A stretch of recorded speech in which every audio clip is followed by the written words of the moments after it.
The BS Report is a free-flowing conversation that occasionally touches on mature subjects. First of all, this is the BS Report with Bill Simmons. It might be cool, I don't know. And if it's not, I don't care. The BS Report with Bill Simmons. Bill Simmons works for ESPN. He's also named the Sports Guy, and he writes a comical sports column. He must be a popular dude. The BS Report. It's got a real dirty sound, like a rusty steak knife cutting through a well-aged steak. Now. Here's Bill Simmons. Welcome to the BS Report. A coffee-less day here in Southern California. Cousin Sal, I have a physical later today. I'm not allowed to eat or drink. Oh, no. Yeah. That means no coffee? No coffee. This is like the first morning I haven't had coffee since 1963. That can't count coffee. You should be able to drink coffee no matter what. I asked, I fought. They were like, no coffee. You can't drink water. You can't have anything. I'd roll the dice. Okay, what's going to happen? You're on the Subway Fresh Take Hotline. What's happened? I haven't talked to you since the playoffs. I know. Well, we've talked, but just not on the phone where people can download us. But, yeah, I know. I'm just trying not to think about football, and we're back with some NCAA hoops. It's exciting. I'm worried about you if there's an NFL lockout because I know how your brain works, and you're just going to transfer all of that energy towards college football, which you don't really know anything about. Yeah. And financially, it could be bad. Well, financially, physically, mentally, it's already bad. I mean, I don't know. I get very upset, like, reading and listening to the stories about this lockout. And Charlie Sheen is going to be making fun of me come September if this is still going on, because I think I'm going to be a major head case. What are Sundays going to be like? It's just starting to dawn on me how depressing this is going to be, because there's going to be no sports really at all. Yeah. I feel like I should choose a new religion or something. I mean, I should, like, go to some house of worship and you know, make the best of it or something. We should have kids and spend time with them. What would that be like? I don't know. All right, let's talk college hoops. You're the master of the March Madness prop. Last year, you didn't get enough credit for this, and frankly, I didn't see anybody mention it this year. Your bet that there wouldn't be any buzzer beaters, what was that bet? You changed the course of March Madness last year. I think I did, because I bet that there would not be a buzzer beater in the first round, the round of 64. Yep. And it took about, it took to the very first round of games for there to be a buzzer beater. And it was the first game, I think. Yeah, I mean, they run the first four at a time. Yeah, it was the first game, Missouri or somebody. They were almost like, I think I missed like two, narrowly avoided two. That's what it was, yeah. And then just one nailed it. And everyone was laughing at me, even though we had the team who suffered from the buzzer beater. Right. But, I'm going to tell you, I'm going to get into my bets in a minute, but as long as you brought it up, I like it again. I'm going no buzzer beater again. It's minus 140 for the first round. It's the most exciting bet in sports. Like, so what? You're not rooting for the ball to go in the hoop. You're rooting for it to come short. The other team is still cheering. You know, it's like you're just on the other side. It's very, very exciting. You have to try it. Why wouldn't you bet on the buzzer beater, and then you could root for the buzzer beater? Well, the thing is, I haven't seen anything for the buzzer beater itself. I've seen like that there will be one buzzer beater, there'll be two, and there'll be three, and the odds are kind of crappy. So I just rather root against it. All right. That's what me. else? I'm a bad guy. I rooted for the bad guys growing up in wrestling, and that's what I'm going to do. You did. You were a big Rowdy Piper fan. That's right. What else do you got for us? Well, there's a few things. And first of all, this first round, I think this goes against everything you or Chad Millman would go with, but I like a money line parlay. Kentucky, Florida, UConn, Syracuse, Notre Dame, minus 150.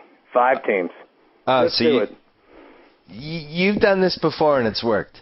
I have seen you win with this. There are some pitfalls, and I think I'm going to try to avoid them. You know, like I'm not going with like Purdue, who I think could maybe lose, or I'm not going to take like Louisville, or so. I'm going with these 5, and there are money lines, and it's not you're not laying 4-1. It's minus 150, and they should all advance. So who are the 5 again? Kentucky, Florida, UConn, Syracuse, Notre Dame. So everybody's a 3 seed or higher. Right. Okay. That's not asking a lot. I mean, there's usually one 14, 15, 14 or 13 seed that wins. So if you could just or comes damn close, right, but doesn't win. 14 seed's a lot to ask. Yeah, that is a lot. That is a lot. You might be all right with that one. You could tease that with the no buzzer beater, and then you could basically just be rooting for nothing fun to happen in round one at all. Ooh, wow. See, that's the way to go. I like another one. Big East teams over 15.5 wins. Oh, I see. I was waiting for that prop. I was going to bet on that number if it was like 25. Oh, really? Well, I love the Big East this year. Yeah, why not? I mean, if you look at it, there are 11 teams. Each is capable of winning 3 games. They've all done it on the road this year, except the exception maybe St. John's. But, all right, Marquette, Villanova, Cincinnati, of the 11 teams, those are the only 3 that are underdogs in the first round. They're only by like a point or a point and a half. Yeah. Go Big East. I mean, what more do you need to see from this conference? We did this last year with, was it the Big 12? I think we did it with the the SEC or Big 12. I think it was SEC. Well, whatever we did, we won. We won both of them. We ended up winning. Kansas was the one that killed us. We had that, I think we had them for the tournament or something. Right, yeah. I am a big proponent of pick your favorite conference and bet the over for the total wins. Yeah. Because you would have to be, it'd have to be a mauling of the Big East for them not to get to about 14 wins with a couple games left, Well, you figure they have 11 teams, as you said, only 3 underdogs. Yeah. Worst case scenario, 6 go through. Yeah, and even if that happens, you still only need 10 more wins, and you have a few more rounds. You get a couple teams in the Final Four. It's pretty hard to lose that one, I think. Yeah. I'm going with that one. Here's another one I like. Okay. Over 1.5 1 seeds in the Final Four. Now, it may not even come to that, but I think you'll get 3 1 seeds in the Grade 8, and you could always bet against it. You're asking something miserable again would have to happen for you not to have 3. I mean, for the Sweet 16, 3 or 4 number 1 seeds make it, and then it should be 3 advance to the Grade 8, and then you could play with your odds a little bit. Well, you have Pitt that has the easiest bracket, which is the weakest 1 seed, so you might get lucky in that one. Right. Duke looks pretty good if Irving's back. Mm-hmm. Kansas, that's a little bit of a tougher bracket. See, that's the one I like. You don't like Kansas, huh? Well, no, I'm a little worried about them. But, I think I like Kansas as much as everyone else likes Ohio State. I think they're the ones that could get tripped up. All right, so you go 1 for 2 with those. It's a pretty strong bet. Yeah, I mean, here's the point is, you only need 2. If you have Ohio State and Syracuse in the Grade 8 game, and you need Ohio State to advance, you could always bet Syracuse a little. You'll get odds. You'll get plus 160 or something. So it sounds like those 2 bets, the Big East 15.5 and the over 1.5 1 seeds, could come into conflict at some point. Yeah, possibly. Yeah, well, that always happens. I'm waiting for that. So. Well, ever since I've known you, you've never successfully hedged a bet ever, and neither have I. I can't. But I mean, we somehow had the Steelers 12-1 to win the Super Bowl for the entire year, and then lost money in the Super Bowl. We won on that. Trying to figure out how that happened. What? We didn't win on that? No, we lost. Oh, great. Unbelievable. There's a rumor that Ben Roethlisberger got a concussion in the first half of that game, and they covered it up. Is it really? Yeah. I don't know if it's true, but it's a good rumor. Wow. And that's what we do on podcasts. We pass along rumors that aren't substantiated. Good. I like to start up new ones, too. Of all the rumors he would want to come out about him and his, extracurricular activities, wouldn't you think he'd want this one to come out? I don't think the team would want it to come out because you're not supposed to continue to play somebody who has a concussion. Oh, yeah, but you know what? He should take this opportunity and say, I don't belong to a team. We're on strike or we're being locked out. True. So.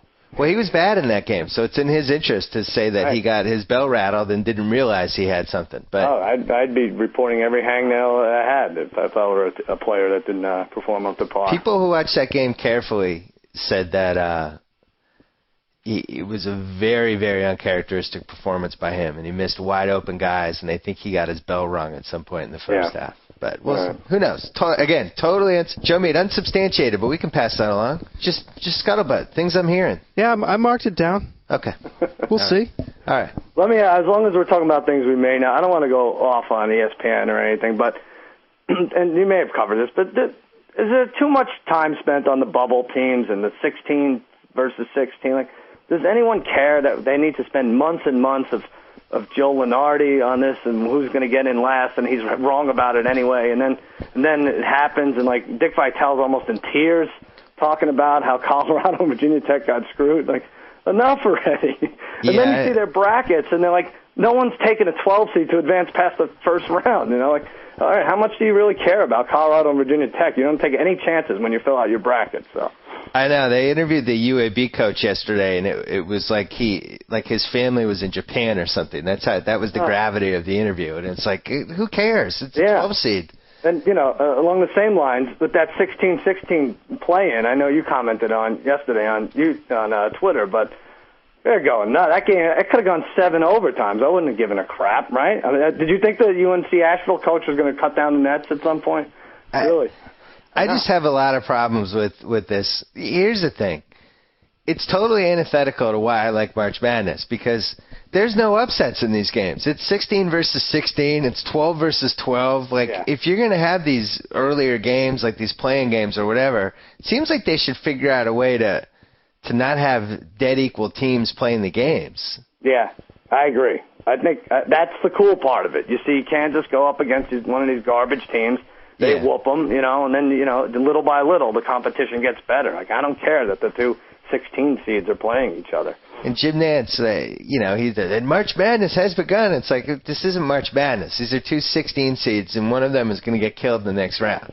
I don't feel like the tournament started. For someone who runs an office pool, this is killing me, absolutely killing me. I mean, I have to spend 20 minutes explaining to the receptionist why Pitt doesn't have an opponent, and, you know, like, come on, I just want your $10. Just take Wofford to win the whole thing, and let's be done, you know?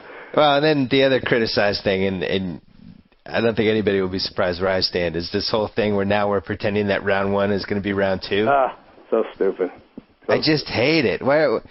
Why mess with something that everybody liked? That's my whole thing. It's like, if you took a national vote, like, are you guys all happy with March Madness? I think it gets 100% approval rate. And now we're like, no, this year round 1's going to be round 2. It's like, why are we messing with this? It's terrible. It's such a waste. And the bracket, one more thing with the bracket, like, they have like USC VCU plays, and, you know, people ask me, well, can I just put, if I want USC VCU, if I want that winner to advance to the third round, could I just put USC VCU on 3 lines going forward? I'm like, I don't even know, what do you do with that? I'm like, I want to say, go ahead, you're going to lose, it doesn't matter, but is that fair to be able to advance 2 teams because we have to get these brackets in Wednesday night? They did it half-assed. Yeah. They did 4. They expanded to 68. But in my opinion, if you're going to do it, then go all out and expand it to 80. I agree. And really try, have a bunch of games on this Tuesday, Wednesday, have 4 at once. Like, the whole concept of having 1 game at a time, that's antithetical to March Madness. Right. What is the word you keep using? What is it? Antithetical? I think that's the right word. Man, I hope so. Wow. I feel like it's the right word. Joe Mead, we could take that out, right? Joe Mead's researching. But 1 game at a time, 1 game at a time featuring 2 equal teams. I love basketball. I mean, I watched the first game. The UAB game was boring, but it just didn't feel like March Madness to me. Yeah. So if the goal is to make this feel like March Madness, they failed. I'm with you. All right, let's keep going. All right. Well, I mean, as far as those prop bets go, that's what I like. I like the Big East over 15.5. I like that money line parlay I told you. I like that 1 seeds over 1.5 1 seeds making it, and no buzzer beater. Just do it. It's fun. And but I think now you look at like odds for the regions. I have in the Final Four, I have Kentucky, UConn, Kansas, and Wisconsin. I took a chance. Have you revealed your bracket yet? No, Joe House and I are going to do this after. Oh, all right. Yeah, I wanted to talk to you first to get a feel. All right. Well, I think in the Southwest, there are teams you could take chances on. And, like, we look at these big odds, and we're like, oh, my God, that's so great. Like, I remember, like, a few weeks ago, you called me, like, Oklahoma City's 20-1 to win the whole thing. They don't have bargains like this in 99-cent store. Let's do it. I was like, all right. And then I was like, yeah, you're right. And then I thought about it. I'm like, they're going to be an underdog in 3 of the 4 playoff rounds, right? And probably about even in the opening round. The one that we missed out on was when I called you and said, the Bulls are 9-1. This is ridiculous. We got to get in on this. Yeah. And then, like 24 hours later, they're 4-1. I don't know what happened. Not only that, they beat the Heat. Yeah. They beat the Heat on that Sunday, and you had me look, and I was like, oh, it's 9-1, and for some reason the next day it was 4-1. Like it took a whole day. Yeah, we choked on that because they have such an easy schedule coming down the pike, the Bulls, and they're guaranteed 1 seed. They probably have home court throughout the playoffs. Like by the time the playoff starts, they'll be 2-1 or 2.5 to 1. Yeah, so we blew that one. 2-1 to win the East, less than 2-1 to win the East, I think, even now. So. Oh, they'll probably be even to win the East. Or now Miami will have better odds than them. People are still, their goal is to make people bet as much as possible on whatever, and people still love Miami. Even though they won't have home court in that series if it would have come to that. Yeah, people still are overrating them, I think. But so I think my point is with these odds, you like to take the big odds. Everyone likes to take the big odds, but the only time it really makes sense to take the odds to win a region is if you're going to go with the favorite. Because, like, if I like Georgetown at 20-1, I should just take them every single game, And then you're saying bet the money line with them or something? Yeah, take the money line every game. And then if someone gets hurt, after the third game, you can kind of back out. Whereas if you have it for the whole thing, you can't do that. But what you can't do is you can't have Kansas money line every time. You can't lay. I mean, you can, but you don't want to lay $35 to win $1 and then $18 to win $1. The second game. So you're saying Kansas is even to win the Southwest. You're saying your recommendation is to bet Kansas, and then you can go against it in the last game because they'll be favored anyway. Exactly. And all the favorites are even, except for Pitt is plus 125. Like Ohio State is even to win their region. Duke is even to win their region. Kansas even to win theirs. So Kansas is going, so they're obviously going to beat BU. They're going to beat UNLV, Illinois, and then they'll play the winner of probably Louisville, Vanderbilt, and I think they win that game. So really you only have to go in that game. So you'd only have to go potentially hedge the bet in the Final 8 when they're playing Notre Dame, Purdue, Georgetown, whoever. And I think there's pressure on them, too. I think the Northern Iowa thing is a disaster. They have a nice team this year, and I think, Notre Dame would be their only. What do you think they'd be favored by, like 5 against Notre Dame in that game? I don't think they're favored by less than 5 in any of those games. Yeah. And probably even, it might even be at like 6 or 7. So the East, Ohio State's even. Right, Ohio State is even. God, I don't Southeast, love that so much. The Southeast, Pitt's plus 125. Right. And then in the West, it is even for Duke. See, I would say I'm going against my own advice here, but if I were to go with the East, I like Kentucky, and it's nice odds. What was it? Wait, I have so many papers around here. I don't know what's going on. Well, what was your odds for the over 1.5 1 seeds in the Final Four? It was minus. Because that seems like that's the best bet. Yeah, you're not going to lose that until 2 weeks from now, right? You're basically you're parlaying any of those 4 even odds and just hoping 2 of them hits. That seems pretty solid. Right. Now you're thinking. Yeah. That's the way to do it. But we don't know the odds for that, though. Minus 140. Over 1.5 is minus 140. Yeah, that's a pretty solid bet. But I like Kentucky. Kentucky, this is to win the whole thing? Yeah, to win the whole thing is 25-1. Connecticut to win the whole thing is 35-1. That seems high for a team that, showed that they can win a good tournament, You know why that is, though? Because how many do you need to win the title? 6? 6. And they just won 5? Yeah. So it's basically they'd be winning 11 in like 3.5 weeks. I know, but it's 3 weeks from now. Yeah. There's like 2 buzzer beaters in there. Yeah. Not on my watch, there isn't. I don't know. How about this one, Sal? Yeah. Will a Big East team win the men's tournament? I saw that. The no is what? The no is minus 400. The yes is plus 300. That's pretty good. You could ride the Big East for plus 300. You get everybody. You get the whole kit and caboodle. I mean, but you really... You're getting a 2 seed. That. You're getting a 1 seed. You're getting a 3 seed. Why didn't I write that down? Big East plus what? 350? Plus 300. 300? So you could go all Big East here and bet Big East over 15.5, and then Big East plus 300 to win the whole thing, and you're just in on the Big East. Yeah. Let's do it. Why not? We're from the East, right? I like this one too. Will any Big Ten team win the men's tournament? No. No is minus 350. Yeah. Oh, that's all it is. Oh, yeah, because Ohio State would be Big Ten no. 4-1 or minus 350. That doesn't make sense, does it? Minus 350? Well, I'm saying that no Big Ten team will win. No, I don't like that either. Yeah.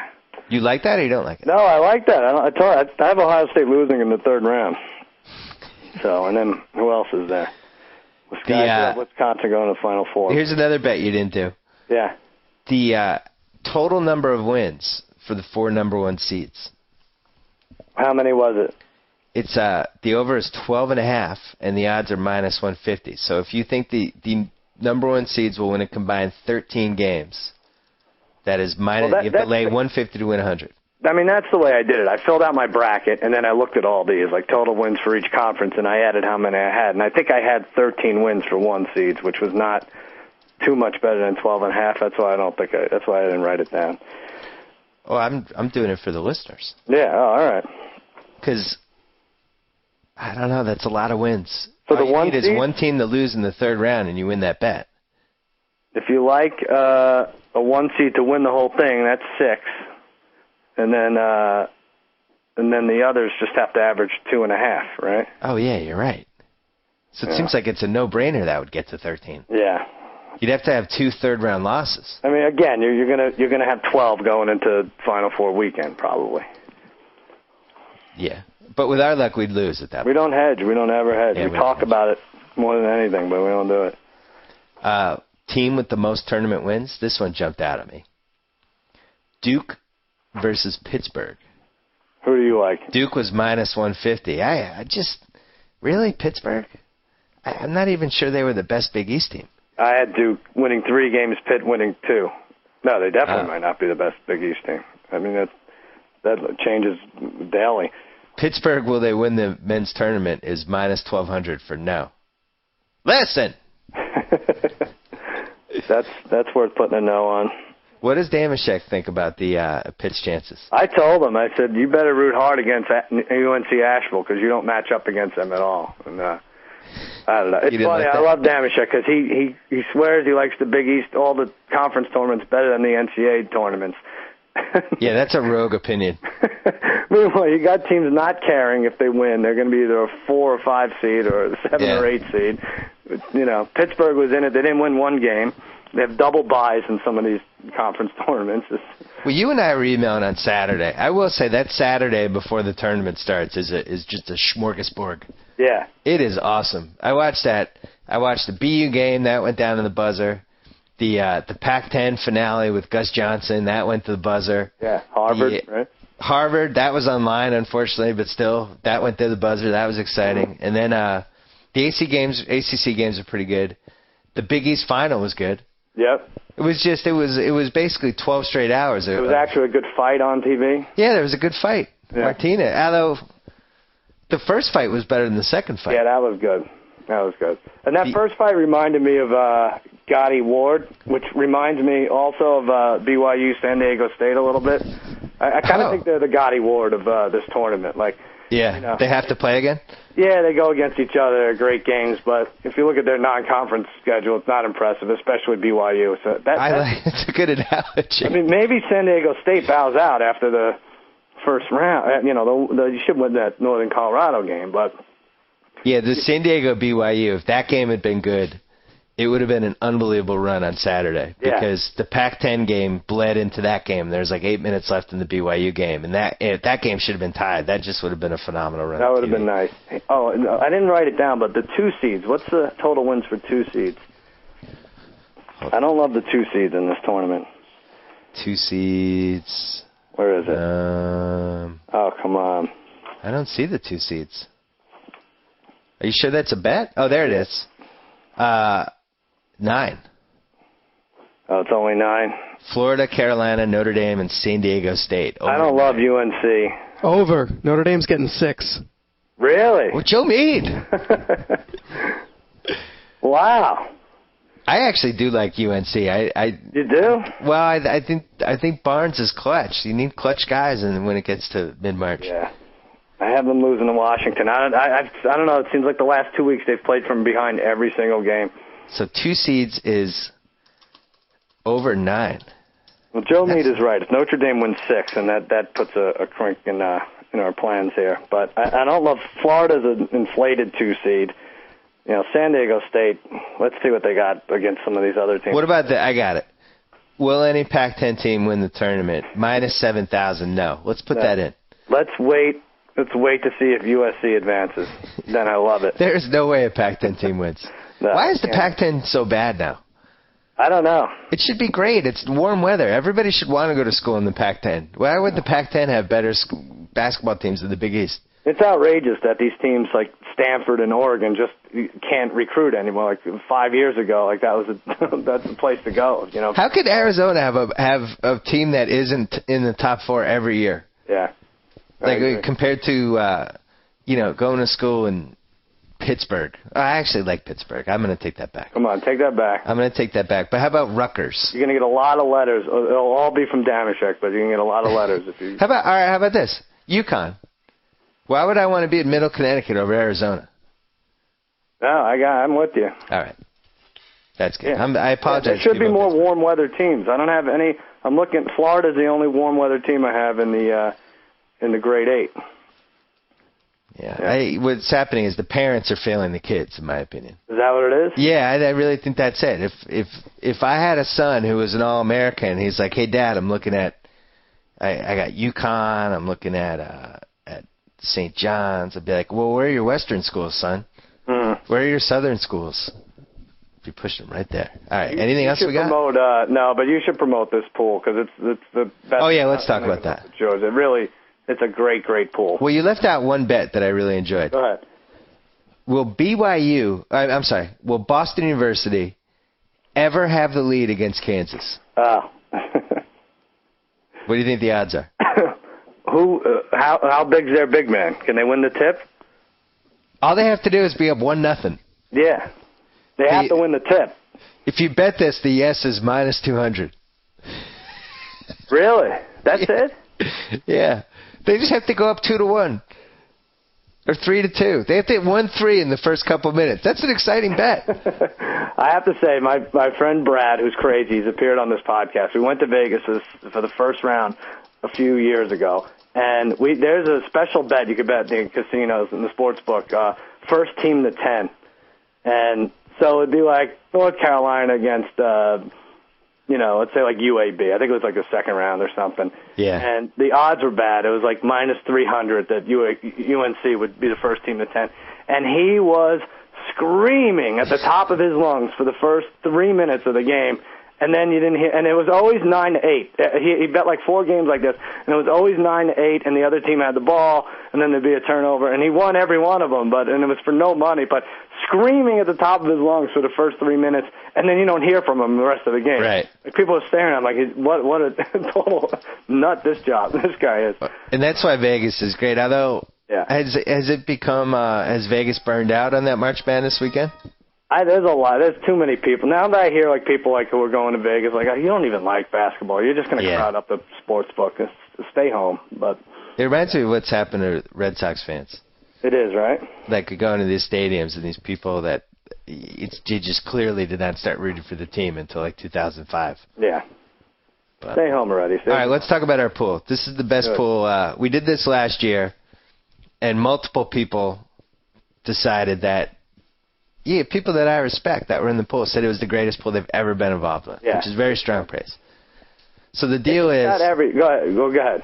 No, you go. Go do your pitch. It's got everything. It's got, you have to pick... It's a suicide pool, basically. So you pick teams, and then you can't take them the rest of the way. And you have to pick 2 on Thursday, 2 on Friday, right? Right. You have... So there's 10 March Madness days in all. Right. On Thursday, round 1, now called round 2, but I will never do that. So we're still going to call it round 1. You have to put in 2 teams, 2 winners. Mm-hmm. You have to win both of them.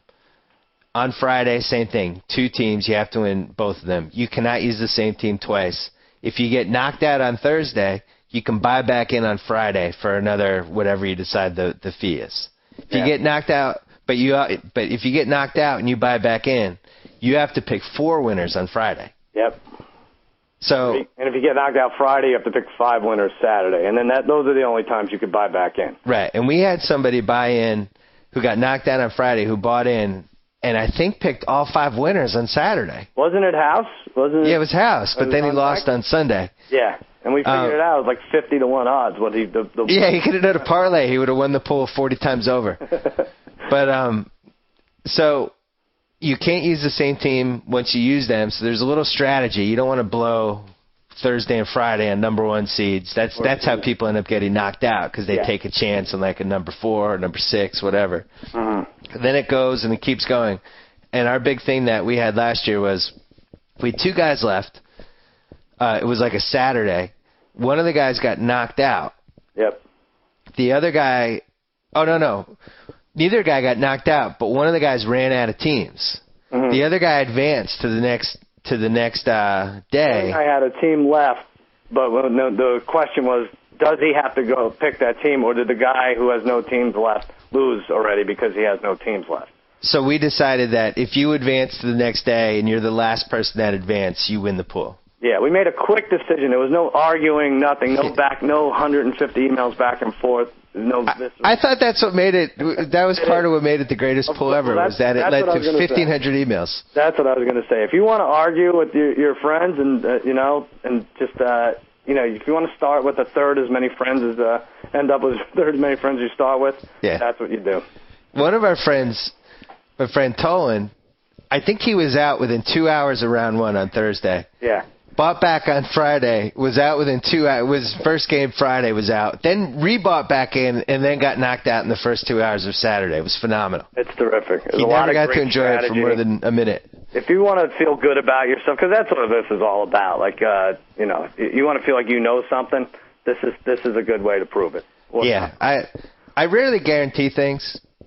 But I guarantee that anybody who enjoys March Madness and enjoys picking games and competing with their friends should start one of these things. And here's another thing. Make the stakes way more than you could afford. And that's even better.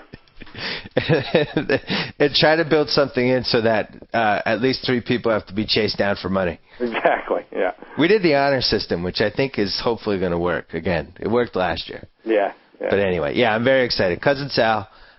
We should mention how your cousin, every year you had March Madness off. Oh, yeah. And this year your cousin decided, because it was his girlfriend's birthday last week, that he was going to switch the breaks for your show. And he went away on a tropical vacation. And now you have to work during March Madness, which I think is the real tragedy this week. He's a communist, right? Making us work? It's terrible. I don't think he understands. Like, first of all, it's counterproductive. He'll get no work from you. Yeah, I know. I have to. This is bad. I know. It's 2 no-shows from you, basically, Thursday and Friday. Could I Skype in an eating challenge with Joe House? Well, that's what really hurt. We're not doing the running diary this year. And the Chick-fil-A, you're not going to do it? No, not doing it this year. Oh, all right. The Chick-fil-A guy emailed me on Monday, and he was like, "Are we on for this year?" And it really hurt. How come? Is this just what you're telling the Chick-fil-A guy? You're moving to KFC or what? No. It's just we're just not doing the running diary. Oh, all right. Yeah. That was fun. People aren't coming out. I know. We'll do it next year. Take a year break. Yeah. Well, I will miss the eating challenge, and I'll miss watching with you guys. Although I have a feeling we'll be texting back and forth every 8 seconds. We're going to have an eating challenge tonight at dinner with our agent, James Baby Doll Dixon. Forgot about that. Yeah. Forgot about that. Good. Last thing, did you see the roast? I did.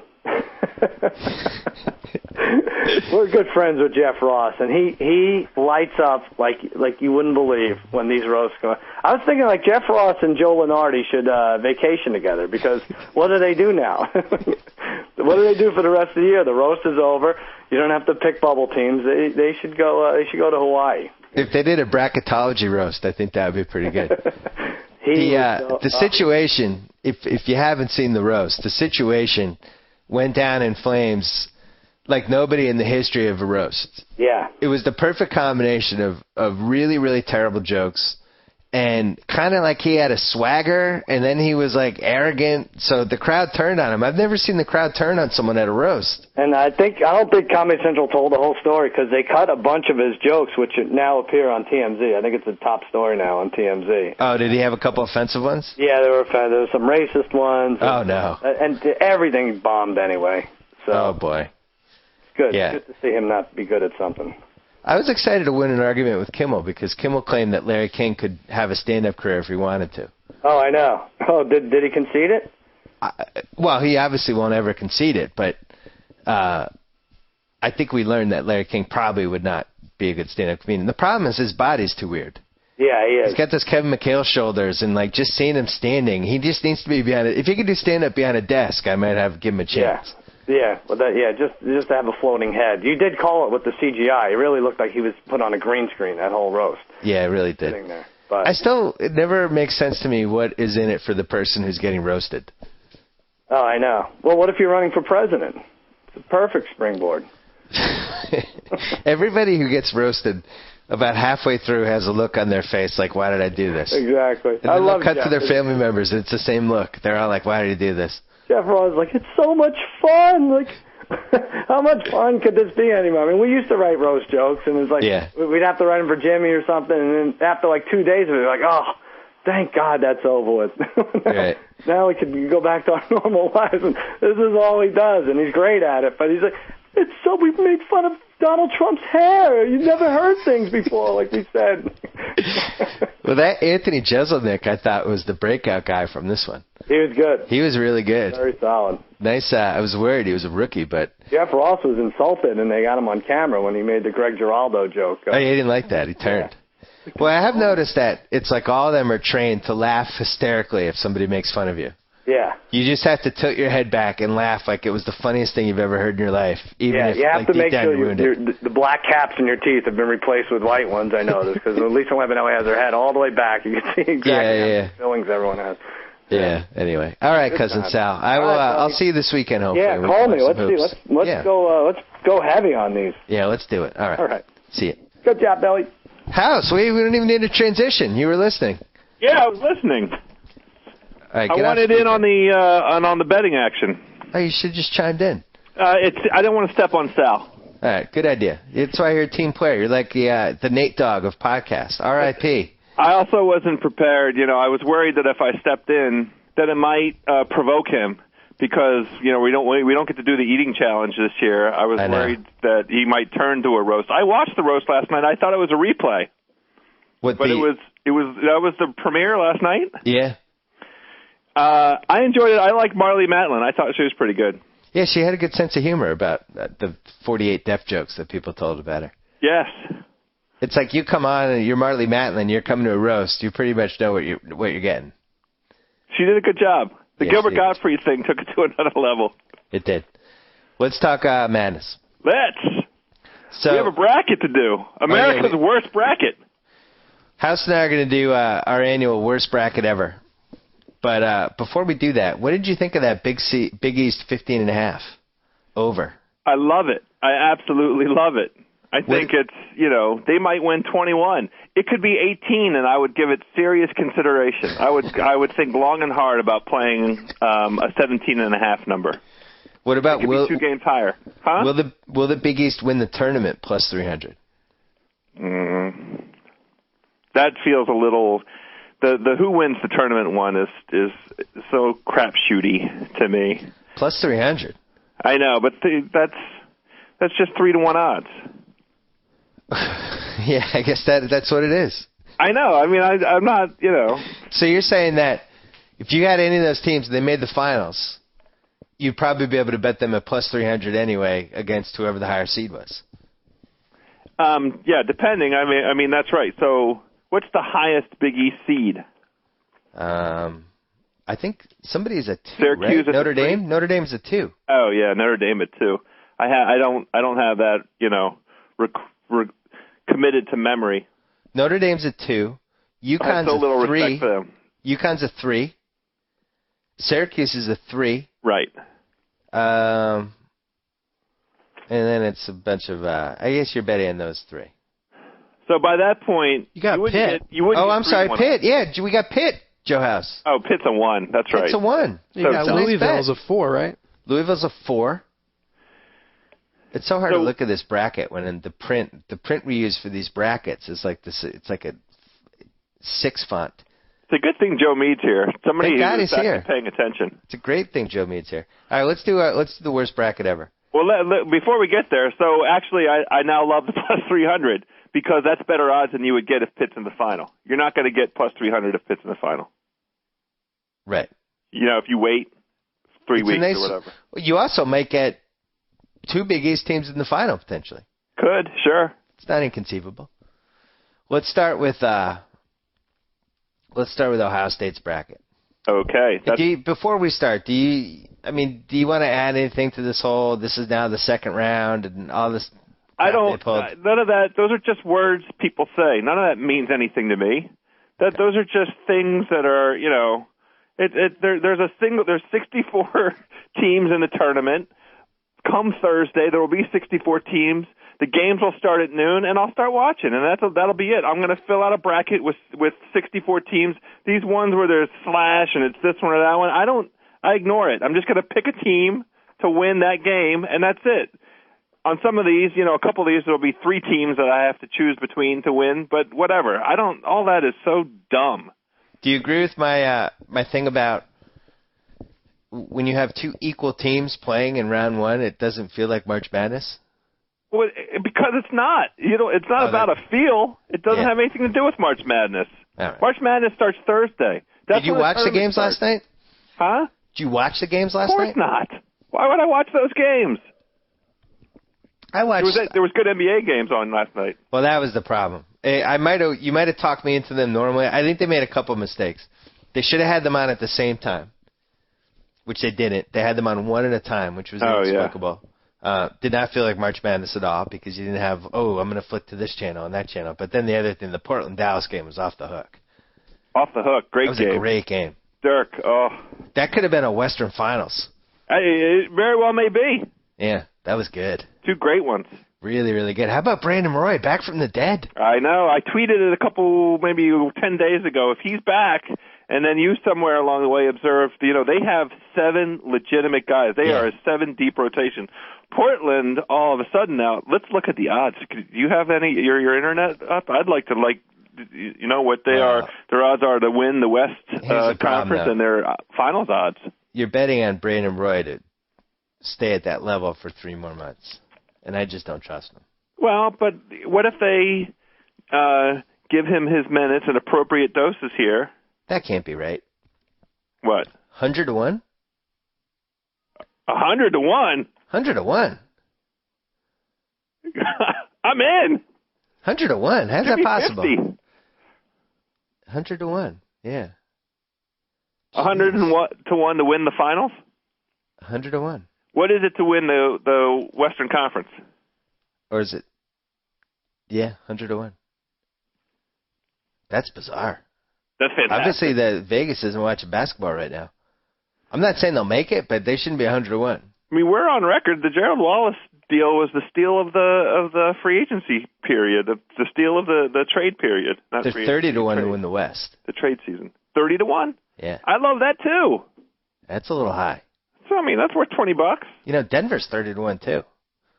Well, I don't think they'll win either, but I think the West is all right. Well, we can do this another time. Portland can win. Madness. Yeah, right. Sorry, it's NCAA time. Ohio State bracket. We like Ohio State. George Mason versus Villanova. Let's go Big East. Yeah, I like Mason. You like Mason? Of course I like Mason. Well, that goes against our Big East plan. Well, first of all, I think I read somewhere that this is the first time in the history of a tournament that a team that's lost its previous 5 games made the tournament, and that's the Villanova team. So I don't like the direction they're headed. All right. And George Mason has a profile that's very similar to the profile in 2006 when they went on their run. So that's why I like George Mason. And you know that I love colleges named after people. It's one of my favorites. Yeah, absolutely. I've always been in on that. Right. West Virginia, Clemson? I like... God, it's going to be like this, isn't it? Well, I haven't done any research, by the way. We're at a slow pace, by the way. Let's just go fast. I like. Let's go chalk. I like Clemson. What? They're 12 seed. So what? The seeds are irrelevant in this. When it comes to these things. Clemson did look good last night. I'll go with you on Clemson. Fine, but we're taking Kentucky the next round. Okay. They're going to kill Princeton, by the way. I've seen Princeton in person. That's going to be an athletic mismatch. I feel like there's a good line. Have you looked at any of the lines of these games yet? Princeton's getting 14. Kind of like that. Feels like that game's going to be slow. Athletically, that's. I hear you. I don't see Fine. If we need to move quickly so that we're not, Xavier. Xavier. Marquette. Syracuse over Indiana Marquette, State. By the way, is supposed to be pretty good. That's the kind of insight you're looking for. You want to take Marquette over Xavier? No, I want Xavier. I like Xavier. I always like taking Xavier in round one. I think I read somewhere that they are one of two teams that's made it to the Sweet 16 each of the previous 3 years. Good enough for me. I'm taking Washington. I don't care what your opinion is. Oh, I love Washington. Okay. Loved Washington. I've loved Washington since that Hawaii tournament. I thought they were sneaky. I made a note to myself back in November. Unfortunately, they're playing another team I like in round two, which is North Carolina. Yeah. So who do we like in that? What do you mean? I think Washington's totally sneaky, but they're not sneaky enough to beat North Carolina. It doesn't seem like it. The only thing is, North Carolina, the whole point guard situation, and you think like Isaiah Thomas and Washington. Well, there you go. That's a nice matchup for them. That's a nice matchup. And UNC will try and get out and run. That'll be that's going to be one of the funnest games to watch.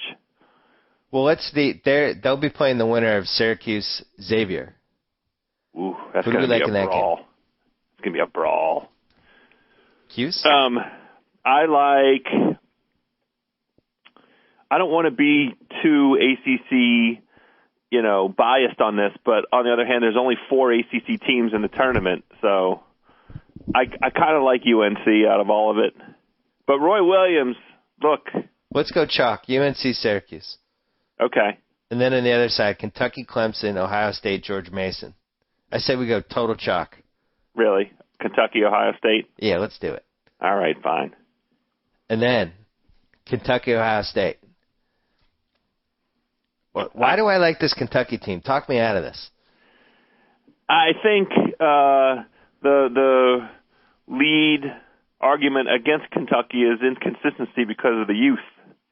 I mean, these guys haven't, they're going to rely a lot on Terrence Jones, and he hasn't been the big moment. But we've seen teams with freshmen make it pretty far these days, so that argument isn't a strong one.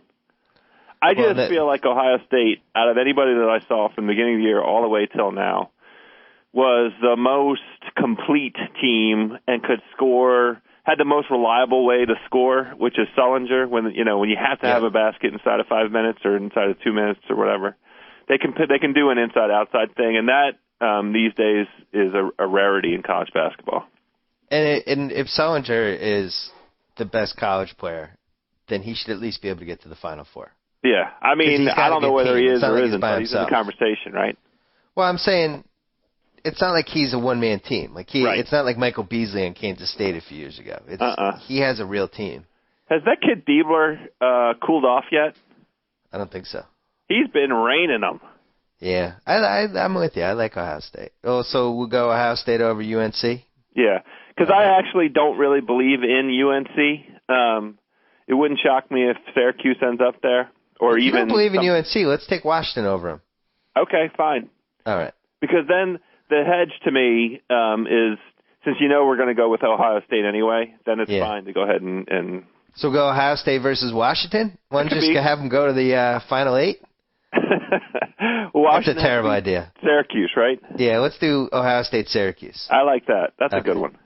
All right, Kansas. Jay Billis would approve of that. Yeah. Kansas, we have... Did somebody hack your Facebook page, by the way? Why?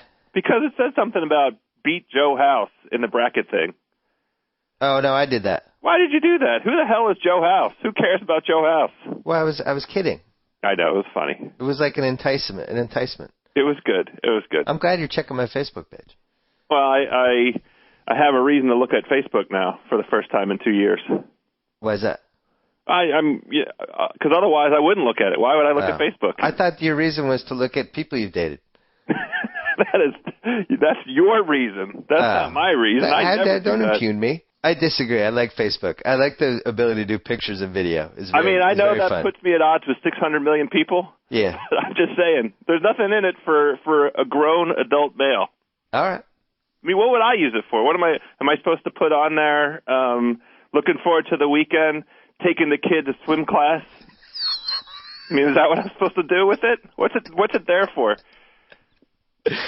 Here's a great pictures point. of me. I'm 20 pounds overweight, and here's my little kid who's cute as can be. But I just want my friends and family to see my kid, and I can send those pictures around by email or send people a link. I mean, I like Facebook. We're at odds on this. That's okay. But I support your opinion and the right of free speech.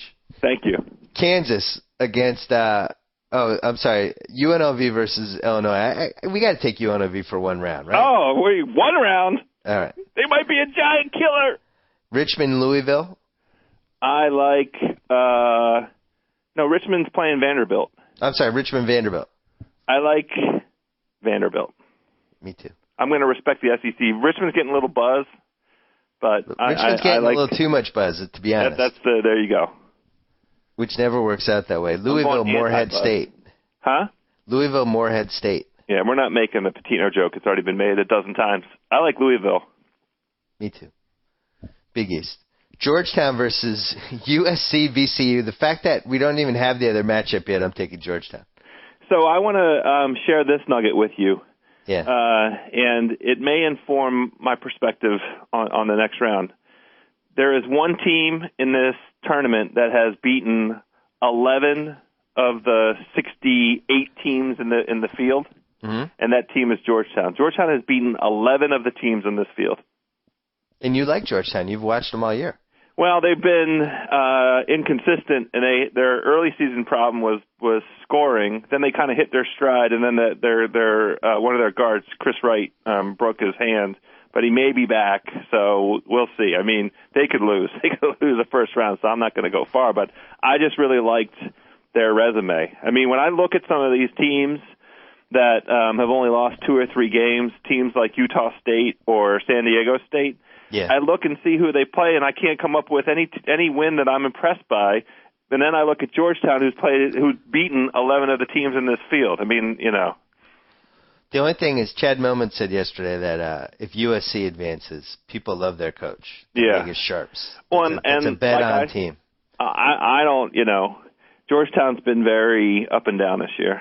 So you want to take USC VCU and hope USC wins? No, I don't. I'm going to overrule you. I want to take USC. Unless you really feel strong about Georgetown. Okay. Do you feel really strongly? 11 wins. All right. 11 I'll give you that teams one. in this field. Purdue, we got to take for one round because of the Robbie Hummel. Yeah, it's a memorial pick. Stuff. Texas A&M, Florida State. I can't tell you anything about either team. I watched Florida State. They won, I think, 10 games in the ACC this year. Yeah, let's go. They beat Duke.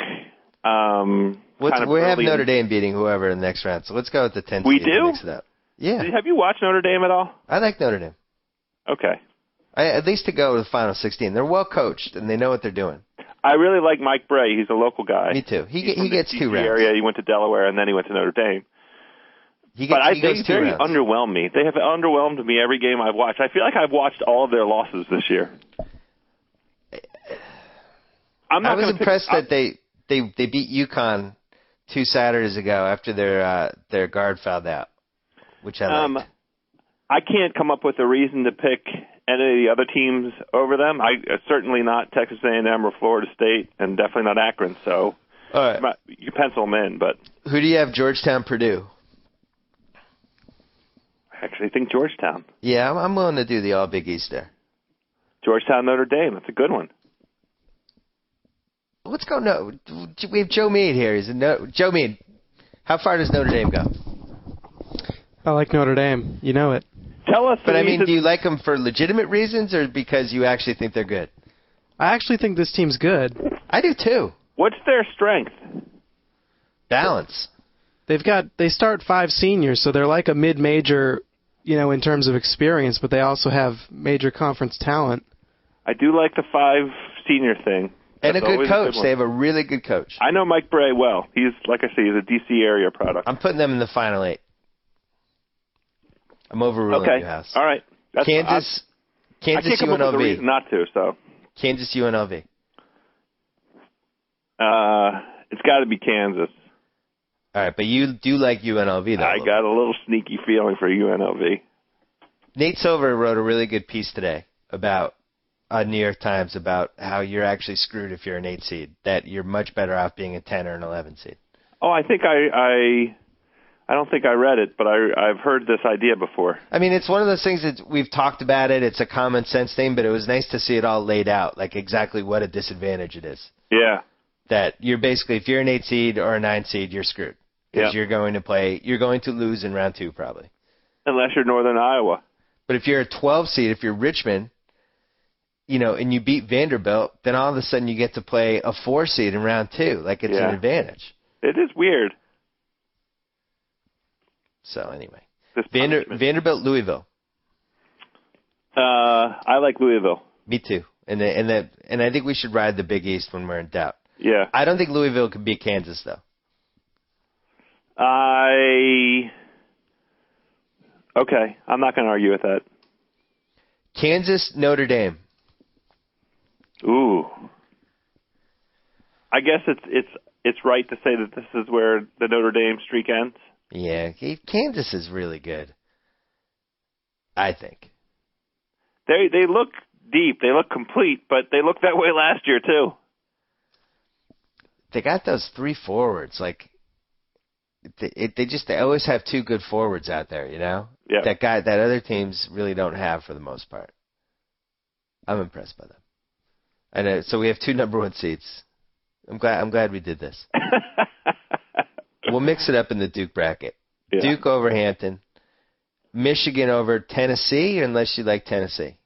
Yeah, I don't like Tennessee. I think Tennessee's going to win, but I don't like them. So let's pick Michigan. In honor of the Fab Five. Yeah, the Fab Five documentary that Whitlock hated. Arizona, Memphis. I feel like I read somewhere that this game's going to be a lot tighter than it's a 12-5. Arizona has a top 5 pick. Okay, I'm good with Arizona. Yeah, let's go one round with the top 5 pick. Texas, Oakland. This is a fun one. This is one of those ones that has all the buzz. I'd like to take Oakland just because I love rooting against Rick Barnes. Okay, done. Cincinnati, Missouri. Well, Rick Barnes, it's like, can you go wrong going against Rick Barnes? Like, is there a track record of people that are like, man, I wish that time I went against Rick Barnes, I wish I hadn't? Cincinnati, Missouri. 2 teams I don't know anything about. Although Missouri, how about this? Press the whole game? For my website, I hired this kid who went to Missouri, Robert Mays, and he just moved out here, and his first task is he's running our March Madness pool.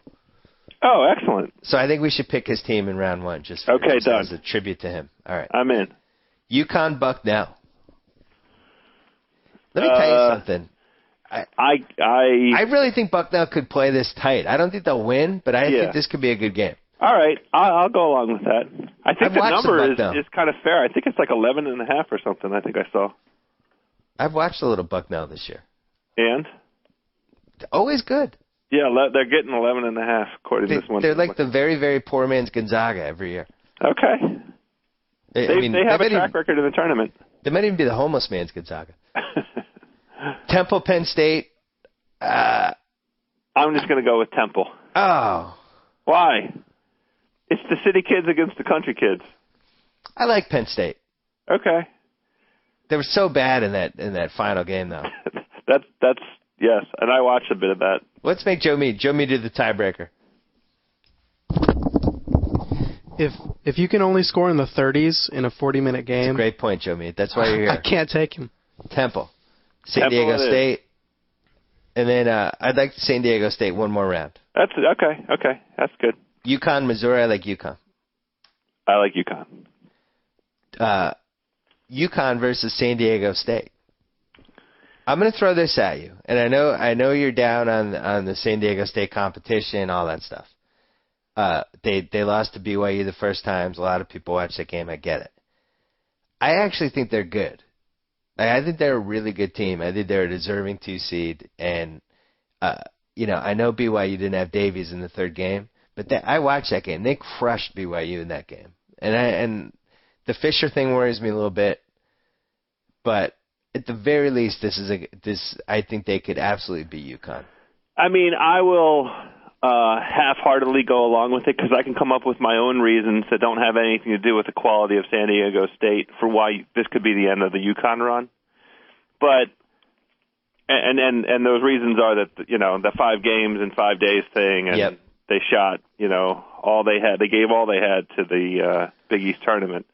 The one thing that counsels against that, though, and the thing that I kind of makes me feel one bit stronger about UConn, Calhoun and those players, they love each other. Like, they really feel like they're playing for Calhoun, some combination of the punishment, situation the team found itself in, plus Calhoun's health. The outpouring of emotion after that game, the big fist pump by Calhoun, I haven't seen that in what it feels like 5 or 10 years out of him. He was so fired up. But I'm going to go ahead and agree with San Diego State. That's fine. No, I was going to say, here's the catch. Go ahead. Is you have Calhoun, who's I think he's a top level coach.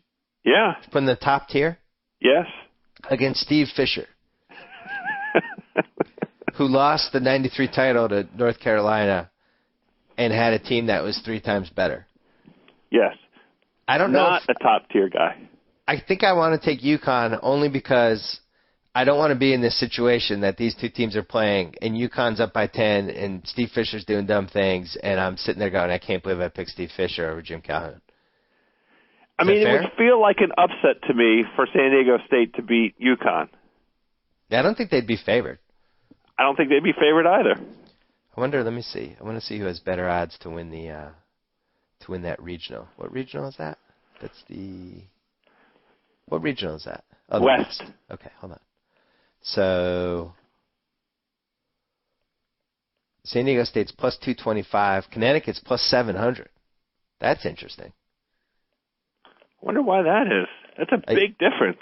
Well, I think it's because they won. They already played 5 games in a row. I think Vegas is playing the odds with them. But they're kids. I mean, that's the yeah, that's true. They do have energy. Let's stick with UConn. Duke over Michigan. I mean, San Diego State had. Oh, I'm looking at the wrong. I pulled up the Ken Pomeroy thing because I like his analytics as well. Ooh, I like him as well. But I don't have www.kenpom.com. Yes, I pulled up the wrong. I pulled up his ratings, not the log 5. Where does he have Oakland? He has Oakland in these ratings. He has them. Would he have Oakland high enough to 67? That's not good. Yeah. All right. He has Belmont very high up, though. Let's have Arizona over Oakland. Okay. Maybe we should. We're going to end up chalky if we do that, though. Well, we can't put Oakland if he has them ranked 67th. We can't put them in the. We haven't gotten to Belmont yet. I think Belmont's where we can get a little creative with it. Yeah, that's going to be an immovable force against. I'm going to botch the cliche. Hold on, we'll get there in a second. Yeah. Let's pick Duke, Arizona. If Irving's back, I just think Duke's a layup. Yeah. At least to the Final 8. That's me. I'm there with you. And then Duke versus UConn. Ooh, it could be a great one. That is a nice one. Let's do UConn. We need a 3 seed. Yeah. So I'm looking at his odds of winning the whole thing, and Duke has a 1 in 7 chance, and UConn has a 1 in 101 chance. Oh, let's do Duke. So we're going to have 3 number 1 seeds? No, we're going to pick UConn. Do you want to change one of our other number 1 seeds? We could always put Notre Dame over Kansas. Huh? We could do Notre Dame over Kansas and then pick Duke. Notre Dame over Kansas. Would you rather don't take like Notre that. Dame over Kansas or UConn over Duke? I can't take Notre Dame over Kansas because of the underwhelming feeling I have about Notre Dame. Like I said, I feel like I watched all of Notre Dame's losses this year. Yeah. No offense to Joe Meade. Let's take maybe we'll just go 4 number 1 seeds, and that'll be revolutionary. You know who else did that though this year? Who?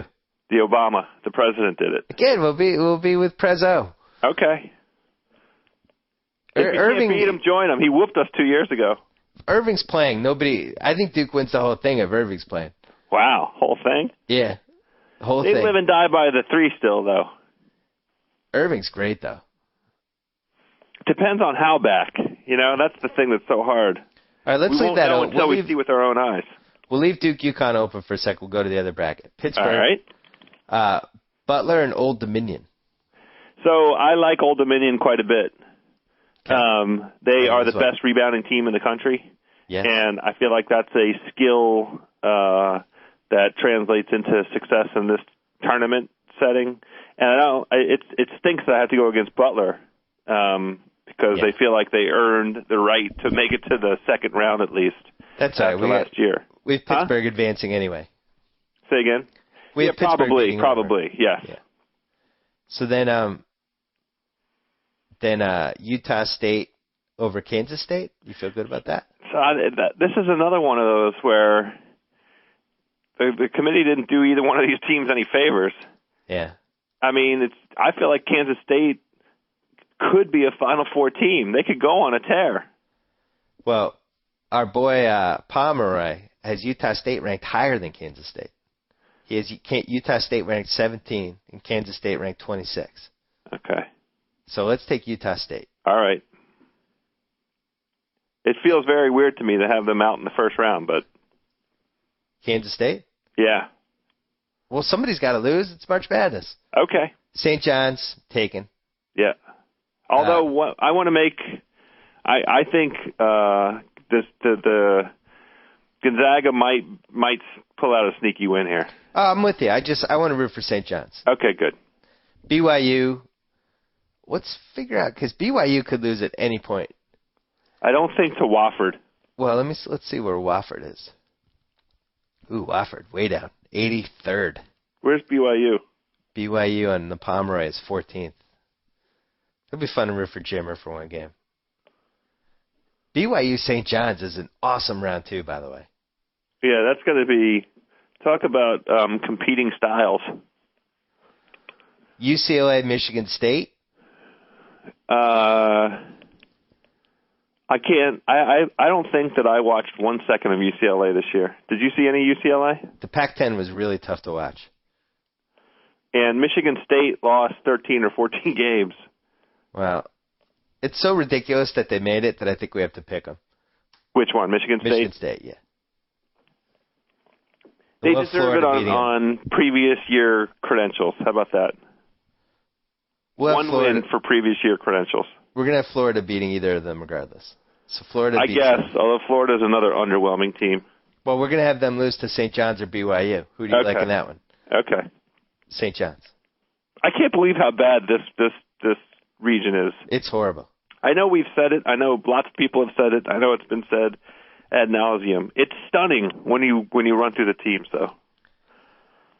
Well, I want to put St. John's in the Final 8, just so I can root. You have my permission. Thank you. Utah State versus Belmont. It's a great one. I feel like I have some Belmont facts somewhere over here. Well, Pomeroy he's got Utah State 17 and Belmont 18. Let's see this here. Wait, say that again? If Pomeroy has Utah ranked number 17 and Belmont ranked number 18. Let's do, wow, that's pretty close. What do you want to do? I like the Utah State thing. Okay, let's do that one. And then, do we think Pittsburgh could lose right now? No. Okay, so we'll have Pittsburgh. How would we talk ourselves into it? That's the problem that I have. We love the Big East. I love what we're doing here. We have a Final 8 that has 1, 2, 3, 4, 5 Big East teams. That's good. We're riding the Big East. We're sticking to our guns. Yeah, Utah State. Right. Utah State's one of the teams that Georgetown beat this year. Pittsburgh versus St. John's.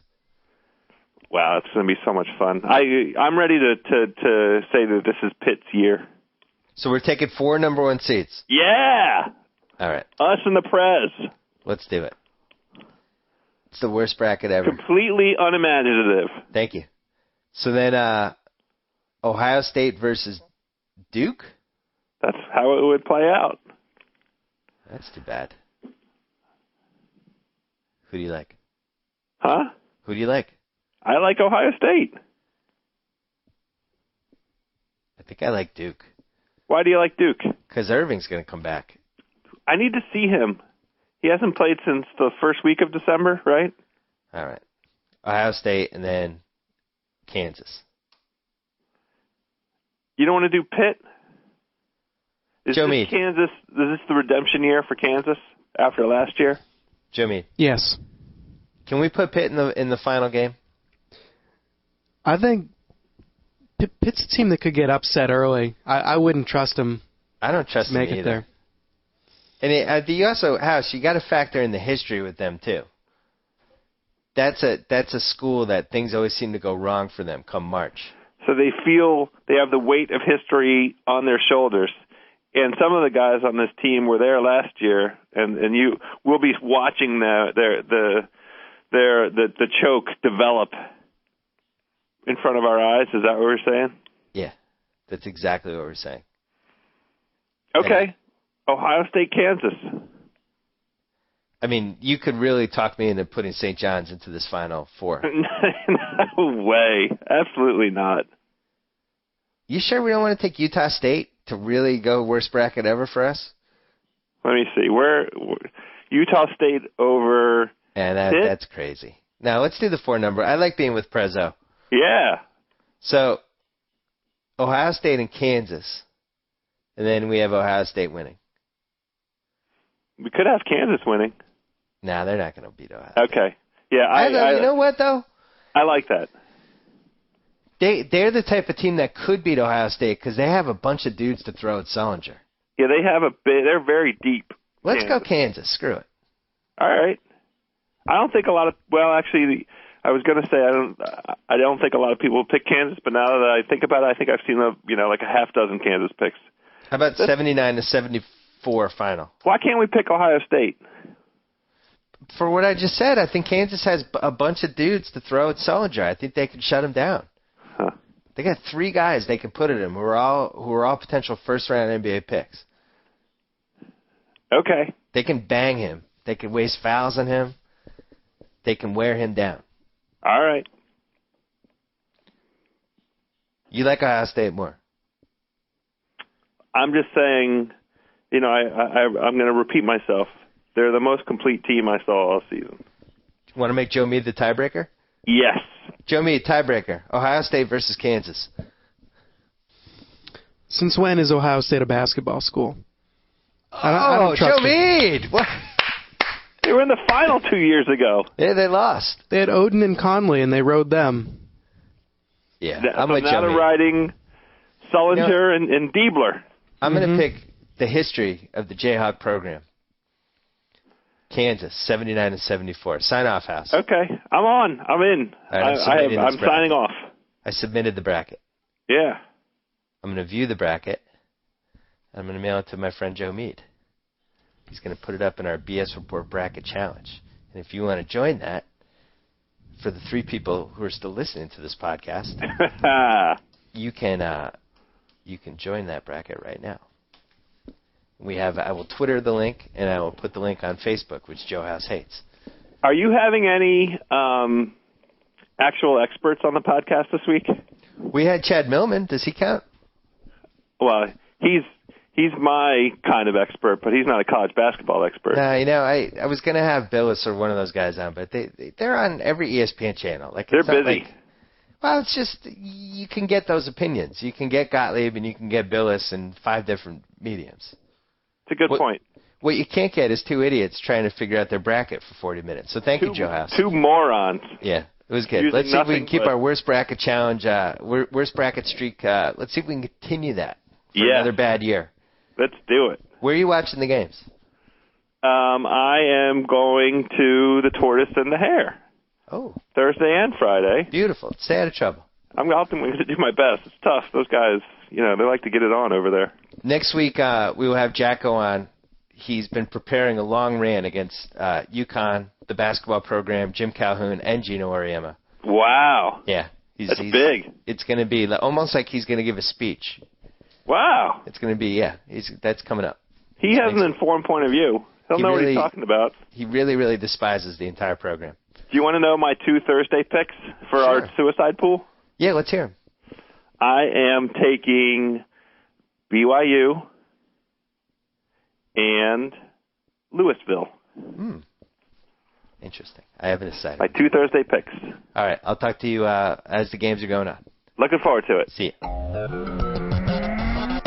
So I get to sign off. Whoa. Thank you for downloading the BS Report with Bill Simmons. Too much fun. Check out more podcasts at the iTunes Music Store or at PodCenter at ESPNRadio.com. Peace out.